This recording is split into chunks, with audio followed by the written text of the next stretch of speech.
श्री महागणाधिपतये नमः। श्री महालक्ष्मी नमः। महासरस्वत्यै नमः। गुरुर्ब्रह्मा गुरुर्विष्णु गुरुर्देवो महेश्वरः।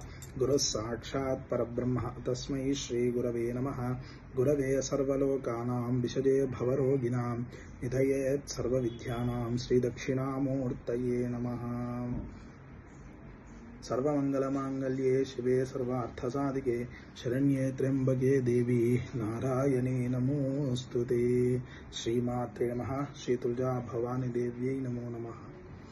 అమ్మవారికి విశేషమైనటువంటి శ్రావణ మాసము వేదంలో చెప్పినటువంటి పంచసూక్తాలలో ఒకటైనటువంటి శ్రీ సూక్తము అమ్మవారికి చాలా ప్రాధాన్యమైనది.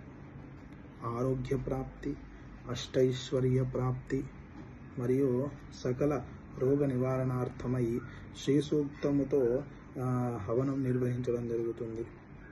శ్రావణ మాస పౌర్ణమి విశేష సందర్భంగా దేవాలయంలో, తులజా భవానీ అమ్మవారి దేవాలయంలో 21 అనగా 21 శ్రీ సూక్త హవనము నిర్వహించడం జరుగుతుంది.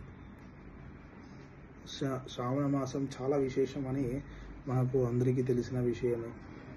కాబట్టి మనకి ఇవన్నీ కోరికలు చాలా మందికి ఉంటాయి.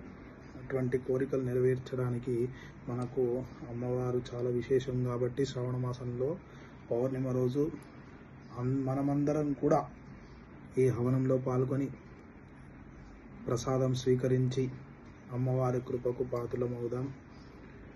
ఓం స్వస్తి. స్వస్తి ప్రజాభ్య పరిపాలయంతాం న్యాయేన మార్గేణ మహిమహేషః. గోబ్రాహ్మణేభ్యః శుభమస్తు నిత్యం. లోకాః సమస్తాః సుఖినో భవంతు. సర్వే జనాః సుఖినో భవంతు.